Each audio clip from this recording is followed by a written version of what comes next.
ख्वाहिशों के रास्ते जायके का सफर। 90 साल की उम्र में जताई अपने पैसे कमाने की चाह, आज हाथों हाथ बिकती है इनकी बर्फियां। 93 साल की हरभजन कौर अपने हाथों से बनाई बेसन की बर्फी जब चंडीगढ़ के साप्ताहिक ऑर्गेनिक मार्केट में भेजती हैं तो मिठास का वो जायका हाथों हाथ बिक जाता है। बमुश्किल 3 साल पहले उन्होंने बर्फी बेचकर अपनी जिंदगी की पहली कमाई की थी और उससे हासिल खुशियों ने उन्हें रसोई के रास्ते सुख की एक अनदेखी, अनजानी और खूबसूरत राह पर डाल दिया। हरभजन कौर अमृतसर के नजदीक तरन तारण में जन्मी थी। फिर शादी के बाद अमृतसर, लुधियाना रही और करीब 10 साल पहले पति की मौत के बाद वे कुछ समय से अपनी बेटी के साथ चंडीगढ़ में रहने लगी। एक रोज बेटी ने यूं ही उनके दिल की इच्छा जानने के लिए पूछ लिया, जिंदगी में कोई मलाल तो नहीं न है आपको? कोई चाहत तो बाकी नहीं है दिल में? कहीं आने जाने या कुछ करने देखने की इच्छा बाकी हो तो बताओ। जैसे वे इस सवाल का इंतजार ही कर रही थी तो उन्होंने जवाब दिया, बस एक ही मलाल है। मैंने इतनी लंबी उम्र गुजार दी और अभी तक एक पैसा भी नहीं कमाया। माँ का मन और टटोलने के बाद इस बेटी ने अगला सवाल दाग दिया, आप क्या कर सकती हो? कैसे कमाना चाहोगी वो पहला रुपया? इस सवाल का जवाब 90 बरस की माँ ने जो दिया उसे दोहराते हुए बेटी का दिल आज भी भर आता है। आंखों में उतर आए आंसू के सैलाब को किसी तरह संभालते हुए वह बताती है कि माँ ने उस रोज अपना बिजनेस प्लान बताया कि मैं बेसन की बर्फी बना सकती हूँ। घर में धीमी आंच पर भुने बेसन के मेरे हाथ की बर्फी को कोई तो खरीदार मिल ही जाएगा। और फिर यहीं से उस सिलसिले की शुरुआत हुई जो आज तक बदस्तूर कायम है। नजदीकी सेक्टर 18 के ऑर्गेनिक बाजार से परिवार वालों ने संपर्क साधा और वहां से 5 किलो बेसन बर्फी का पहला ऑर्डर मिला। बर्फी तो हाथों हाथ बिक गई और हरभजन ने अपनी उस बेशकीमती पहली कमाई को मुट्ठी में महसूस करते हुए बस इतना ही कहा था, अपनी कमाए पैसे की बात ही कुछ और होती है। फिर उस कमाई को उन्होंने अपनी तीनों बेटियों में बराबर बराबर बांट दिया। घर वालों ने सोचा माँ को तसल्ली मिल गई होगी, लेकिन वो तो अब अपने इस हुनर को आगे बढ़ाने की इच्छा पाल बैठी थी। देखते देखते मोहल्ले, पड़ोस, परिचित लोगों तक बर्फी की शोहरत पहुंचने लगी और हरभजन कौर ऑर्डर पर अपने घर की रसोई में और भी कई चीजें बनाना शुरू कर दिया, जैसे बादाम का शरबत, लौकी की आइसक्रीम, टमाटर चटनी, दाल का हलवा, अचार वगैरह भी अब इस जुनूनी माँ की ऑर्डर लिस्ट के रास्ते सप्लाई होने लगे। हालांकि ऑर्डर पूरा करने की रफ्तार धीमी होती है, मगर जब जायके में भरा हो लाजवाब स्वाद तो हर कोई इंतजार की लाइन में लगने को तैयार हो जाता है। वे खुद जुट जाती हैं अपने ऑर्डर निभाने में।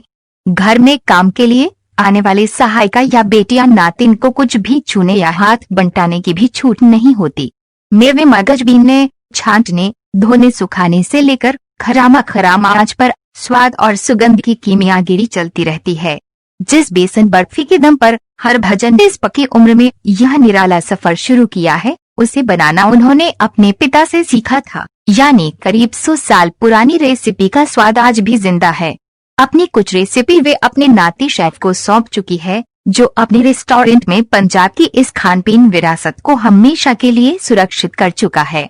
इस बीच चंडीगढ़ की बेसन बर्फी वाली हरभजन कौर के कद्रदान शहर में बढ़ने लगे हैं। शहर में रहने वाली एक आरजे खुशबू, जो हर हफ्ते ऑर्गेनिक बाजार से अपनी किचन के लिए खरीदारी करती हैं, पिछली दफा बर्फी खरीदने के बाद बोले, सब्जियों, फलों, दालों, शहद और तेल के साथ साथ इस बार बर्फी लेकर जाते हुए मुझे एहसास हुआ है उस जज्बे का, उस जुनून का, उस दीवानगी और गरमाइश का जो इन तमाम उत्पादों में समाई होती है। और बर्फी का तो क्या कहना, सीधे दादी माँ का खजाना है।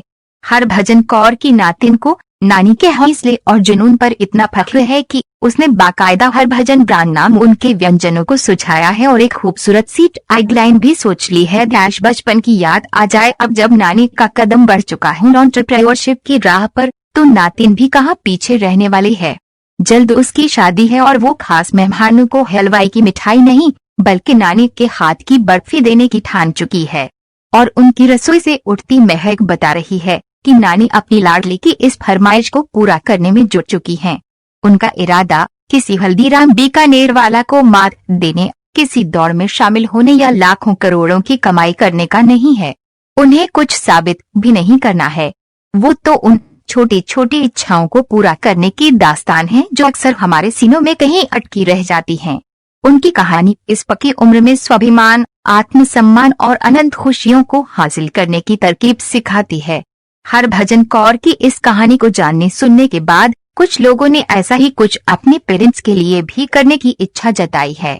उन्हें लगता है ये उस उम्र में बुजुर्गों को सशक्त और समर्थ बनाने का एक तरीका हो सकता है जब वे खाली रहते रहते कभी खुद से ही नाराज हो जाते हैं तो कभी चिड़चिड़े बन जाते हैं या और कुछ नहीं तो अपनी बीमारियों को ही जीने लगते हैं। लेकिन इस तरह उन्हें एम्पावर्ड बनाकर समाज के लिए उपयोगी बने रहने की भावना से भरा जा सकता है। ये कहानी मिसाल है इस बात की कि कुछ कर गुजरने की उम्र कभी नहीं गुजरती। अधूरी तमन्नाओं के सिरे कहीं से भी पकड़े जा सकते हैं, जैसे हरभजन कौर ने किया। उम्र के 90 वसंत गुजारने के बाद एक रोज उन्होंने अपनी रसोई में बेसन भुना और अपने सारे अरमान उसमें उड़ेल डाले और यहीं से हरभजन कौर के हाथ अमीरी का नुस्खा लग गया। ये अमीरी है खुशियों की, तसल्ली की।